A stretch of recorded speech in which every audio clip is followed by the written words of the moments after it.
Hello dears, നമസ്കാരം. അപ്പോൾ 10th prelims exam അതിൻ്റെ പുതിയ ഡേറ്റ് വന്നിട്ടുണ്ട്. റദ്ദാക്കിയ എക്സാമിൻ്റെ ഓഗസ്റ്റ് 22-ന് അല്ലേ. അപ്പോൾ ഓണത്തിന് ഒരു 2 ദിവസം മുമ്പ് ആണ് എക്സാം വരുന്നത്. അപ്പോൾ ഈ ഒരു വർഷം എന്ന് പറയുന്നത് ശരിക്കും നമുക്ക് ആഘോഷങ്ങളൊന്നും ഇല്ല.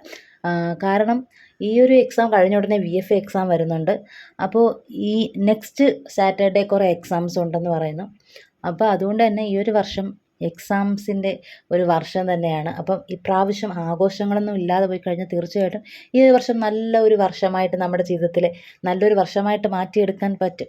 അപ്പം ഇത് കഴിഞ്ഞിട്ട് ഇനി നമ്മുടെ ഡിഗ്രി മെയിൻസും വരുന്നുണ്ട്. അപ്പോൾ ഡിഗ്രി മെയിൻസിലോട്ട് അത് എഴുതാൻ പറ്റുമോ എന്ന് വിചാരിച്ചിരിക്കുന്നവരുണ്ട്. അതുകൊണ്ട് പഠനം ഇതുവരെ സ്റ്റാർട്ട് ചെയ്യാത്ത ആൾക്കാരുമുണ്ട്. രണ്ടാമത്തെ ഘട്ടത്തിൽ ആ ഒരു റദ്ദ് ചെയ്ത എക്സാമിൻ്റെ ഡേറ്റ് ഓഗസ്റ്റ് 22-ന് വന്നിട്ടുണ്ട്.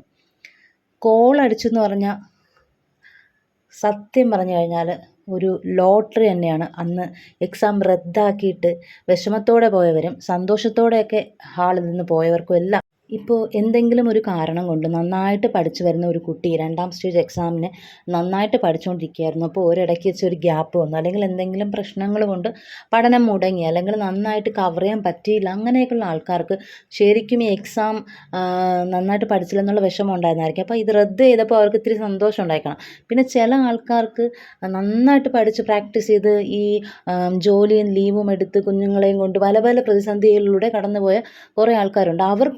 അവർ ഈ എക്സാമിന് കഷ്ടപ്പെട്ട് ദൂര സ്ഥലങ്ങളിൽ നിന്നൊക്കെ വന്നവരുണ്ട്. അതുപോലെ വയ്യാത്ത ആൾക്കാരൊക്കെ ഉണ്ട്. അപ്പം അങ്ങനെയുള്ള അവർക്കൊക്കെ ശരിക്കും സങ്കടമായി.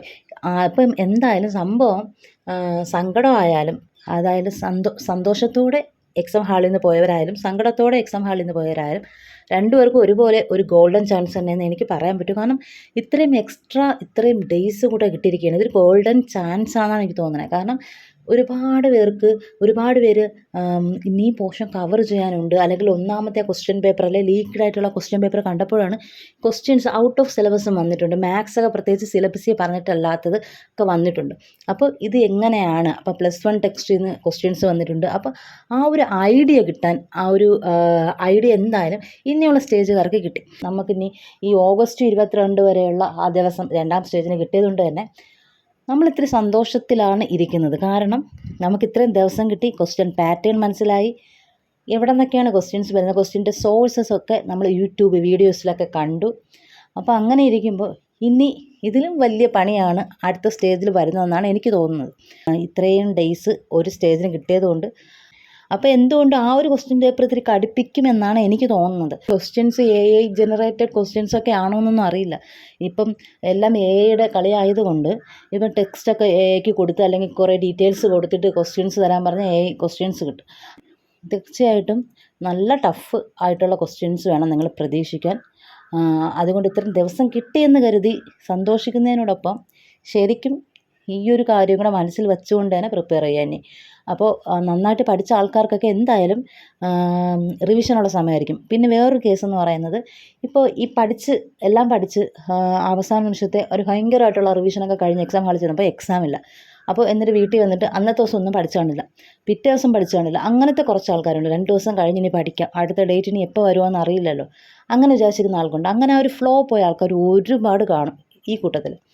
അപ്പോൾ അത് നമ്മൾ വീണ്ടും നമ്മുടെ അവസരം കളയണം. ഇത്രയും ഒരു ഓപ്പർച്യൂണിറ്റി കൂടി നമുക്ക് കിട്ടിയിട്ട് നമ്മുടെ അവസരം നമ്മളായിട്ട് കൊണ്ട് കളയരുത്. അപ്പോൾ നിങ്ങൾ ഈ വീഡിയോ കേൾക്കുകയാണെങ്കിൽ, അല്ലെങ്കിൽ ഇതുപോലെ യൂട്യൂബ്സിൽ ഏതെങ്കിലും ഇതുമായിട്ട് ബന്ധപ്പെട്ട വീഡിയോസ് കാണുകയാണെങ്കിൽ നിങ്ങൾ ഇത് ഫുള്ള് കേൾക്കണം. കാരണം നിങ്ങൾക്ക് ആ ഒരു എനർജിയെങ്കിലും വരണം, തിരിച്ച് പഠിച്ച് കയറണം എന്നുള്ള ആ ഒരു ചിന്തയെങ്കിലും ഉണ്ടാവണം. അപ്പോൾ എക്സാമിന് ഡേറ്റ് വന്നതുകൊണ്ട് ചിലവർക്ക് വീണ്ടും പഠനം സ്റ്റാർട്ട് ചെയ്ത് കാണുമായിരിക്കാം. അപ്പോൾ തീർച്ചയായിട്ടും നിങ്ങൾ പഠിച്ചു തുടങ്ങണം. ഈ +1 ടെക്സ്റ്റ് ഇനിയിപ്പോൾ +2 ടെക്സ്റ്റിൽ നിന്നായിരിക്കും ഇനി അടുത്ത ഘട്ടം ചോദിക്കുന്നതെന്ന് പോലും അറിയാൻ വയ്യാത്ത സ്ഥിതിയാണ്. എന്നാൽ പോലും ഇപ്പോൾ ക്വസ്റ്റ്യൻ ഇട്ട +1 ടെസ്റ്റിലെ ആ ഒരു പോയിൻറ്റ്സ് എല്ലാം നോക്കുക. പ്രത്യേകിച്ച് കോളങ്ങളിലുള്ളതും അതൊക്കെ പ്രത്യേകം നോട്ട് എഴുതി വെച്ച് പഠിക്കുക.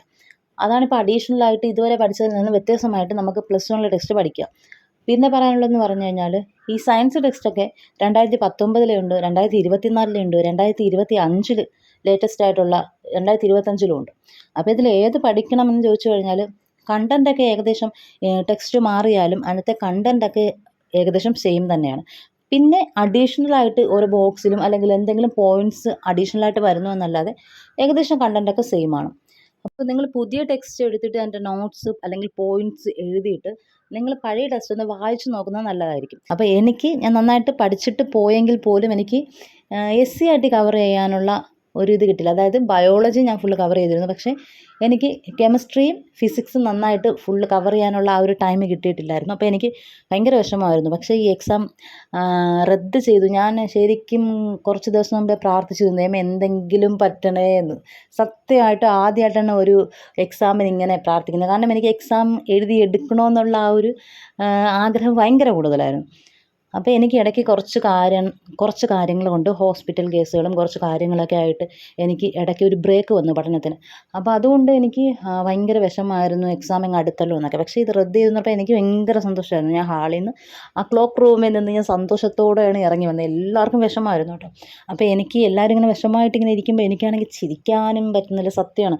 കാരണം അവരൊക്കെ അത്രയും കഷ്ടപ്പെട്ടിട്ട് അത്രയും റിവൈസ് ചെയ്തിട്ട് വന്നിരിക്കുന്നവരാണ്. കൊച്ചു കുഞ്ഞുങ്ങളെ കൊണ്ട് വരുന്നവരുണ്ട്, ഒരുപാട് ദൂരെ നിന്ന് വരുന്നവരുണ്ട്, അതുപോലെ തന്നെ ഈ കാല് വയ്യാത്തവർ, അങ്ങനെ ഭിന്നശേഷിക്കാർ, അങ്ങനെയുള്ള ആൾക്കാരുണ്ട്.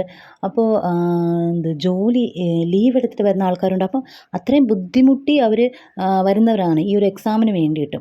അപ്പോൾ അത്രയും റിവിഷൻ ചെയ്ത് വരുന്ന അവർക്ക് ഭയങ്കരമായിട്ടും സങ്കടമാണ്. അപ്പം അവിടെ ഇരിക്കുന്ന ബാക്കി എല്ലാവരുടെയും സങ്കടം എനിക്കൊന്ന് ഞാൻ മാത്രമേ ഉള്ളൂ സന്തോഷിച്ച് വരുന്നത്. ബാക്കി എല്ലാവർക്കും ഭയങ്കര സങ്കടമായിരുന്നു. അപ്പോൾ എനിക്കത് കണ്ടിട്ട് എനിക്ക് ചിരിക്കാനും പറ്റുന്നില്ല. കാരണം നമ്മളങ്ങനെ ചെയ്ത് കഴിഞ്ഞാൽ എനിക്ക് ഉള്ളിൽ നല്ല സന്തോഷമുണ്ട് സത്യമായിട്ടും.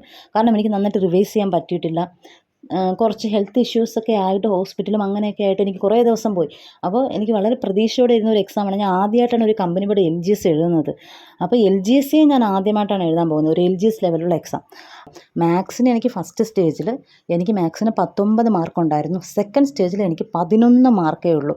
അത്രയും ഡിഫറൻസ് എന്ന് പറയുന്നത് ഒരു വലിയൊരു ഡിഫറൻസാണ്. അപ്പോൾ എൻ്റെ മാർക്കെന്ന് പറയുന്നത് ഫസ്റ്റ് സ്റ്റേജ് എക്സാം ആയിരുന്നു എനിക്ക് ഈസി കേട്ടോ. ഫസ്റ്റ് സ്റ്റേജ് എക്സാമിന് എനിക്ക് 79 മാർക്കായിരുന്നു ഉണ്ടായിരുന്നത്. പക്ഷേ അത് പോരെന്നാണ് എനിക്ക് തോന്നുന്നത്. കട്ട് ഓഫ് പ്രിലിംസൊക്കെ തന്നെ എന്ന് പറയുമ്പോഴും എല്ലാവർക്കും ഇതിൽ കൂടുതൽ മാർക്ക് കിട്ടുന്ന ഒരുപാട് പേരെ ഞാൻ കണ്ടു കേട്ടോ. പക്ഷേ ഇത് നമ്മൾ പ്രത്യേകം ശ്രദ്ധിക്കണം. നമ്മൾ വീട്ടിൽ നിന്ന് ചെയ്യുമ്പോൾ നമുക്ക് ഒരുപാട് നെഗറ്റീവ്സൊക്കെ മാറും. നമ്മൾ ഹോളിലിരുന്ന് ചെയ്യുന്ന പോലെ ഹോളിൽ നമ്മുടെ ചിന്തയൊക്കെ വേറെയാണ് ശരിക്കും. നമ്മൾ ഒരുപാട് നെഗറ്റീവ് അടിക്കും. അപ്പോൾ ഒരുപാട് മാർക്ക് താഴോട്ട് വരാൻ ചാൻസ് ഉണ്ട്. വീട്ടിൽ നിന്ന് ചെയ്യുമ്പോൾ നമ്മൾ ഇത്തിരി ഫ്രീ ആയിട്ട് ഇരിക്കുമ്പോൾ നമുക്ക് തീർച്ചയായിട്ടും നമ്മൾ ഉത്തരത്തിലോട്ട് നേരിട്ട് എത്തും, പെട്ടെന്ന് എത്തും. അങ്ങനെ ഒരു വലിയൊരു ഡിഫറൻസ് ഇതിന് എന്തായാലും ഉണ്ട്. അത് വെച്ചിട്ടുള്ള മാർക്ക് മാത്രമാണ് ഇത്. അപ്പോൾ ചിലപ്പോൾ ഈ 79 മാർക്കെന്ന് പറയുന്നത് ഞാനിപ്പം ഹോളിൽ ചെന്നിരിക്കുമ്പോൾ എനിക്ക് ചിലപ്പം ഇത് വേണമെങ്കിൽ 10 മാർക്ക് കുറയാം, 69 ആവാം. 70 കട്ട് ഓഫ് വരുന്നതെങ്കിൽ ഞാൻ ഔട്ട്. നമ്മൾ അറിയാവുന്നത് മാത്രം എഴുതുക എന്ന് പറയുമ്പം അവിടെ നമ്മൾ റിസ്ക് എടുക്കാൻ തയ്യാറാവുന്നില്ല. ചിലപ്പോൾ നമുക്ക് ഇപ്പോൾ 69 ക്വസ്റ്റ്യൻസ് നമുക്ക് കറക്റ്റായിട്ട് അറിയാവുള്ളായിരിക്കും. പക്ഷേ കട്ട് ഓഫ് എന്ന് പറയുന്നത് 70 ആയി കഴിഞ്ഞാൽ നമുക്ക് പണി പാളി അല്ലേ. അപ്പം നെഗറ്റീവ് കുറഞ്ഞെന്ന് പറഞ്ഞിട്ടും കാര്യമില്ല. അപ്പം നമ്മൾ എല്ലാം അതും ഇതും ഈക്വലായിട്ട് കൊണ്ടുപോകാനുള്ള ആ ഒരു തന്ത്രം നമ്മൾ എന്തായാലും ഹോളിലിരുന്ന് ചെയ്തേ പറ്റുള്ളൂ. നമുക്ക് കട്ട് ഓഫും കിടക്കണം, നല്ല നെഗറ്റീവ് ഒരുപാട് വരാനും പാടില്ല, ഉള്ള മാർക്ക് നഷ്ടപ്പെടാനും പാടില്ല. അപ്പോൾ കട്ട് ഓഫ് ഇപ്പോഴൊക്കെ പണ്ടത്തെ പോലെയല്ല, ഇപ്പോൾ കട്ട് ഓഫ് നന്നായിട്ട് ഉയർന്നും വരുന്നുണ്ട്. അപ്പം അതുകൊണ്ട് എന്ത് ചെയ്യണമെന്നുള്ളൊരവസ്ഥയാണ്. നമ്മൾ ഞാനൊക്കെ എക്സാം എഴുതി പെട്ടെന്ന് എണ്ണി നോക്കും എത്ര ആയിട്ടുണ്ടെന്ന്.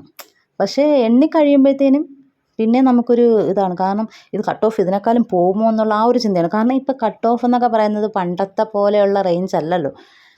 ആർക്കും ഒന്നും അറിയില്ല, ആരും ഒന്നും പഠിക്കുന്നില്ല, ക്വസ്റ്റ്യൻ ഭയങ്കര ടഫായിരുന്നു എന്നൊക്കെ പറഞ്ഞാലും കട്ട് ഓഫ് നന്നായിട്ട് ഉയരുന്നുണ്ട്, അത്രയും ആൾക്കാർ ലിസ്റ്റിൽ കയറുന്നുമുണ്ട്. അപ്പോൾ ഭയങ്കരമായിട്ടും കോമ്പറ്റീഷൻ ഉണ്ടെന്നുള്ളത് നമ്മൾ മനസ്സിലാക്കിയിരിക്കാം. ഇനി SCERT ടെക്സ്റ്റുകളോടൊപ്പം NCERT +1 എങ്കിലും അറ്റ്ലീസ്റ്റ് ഒന്ന് ജസ്റ്റ് ഒന്ന് വായിച്ച് നോക്കുക. അപ്പോൾ ഇതാണ് പ്രധാനമായിട്ടും ഞാൻ പറയാൻ വന്നത്. അപ്പോൾ താങ്ക് യു ഫോർ വാച്ചിങ്. എല്ലാവരും നന്നായിട്ട് പഠിക്കുക.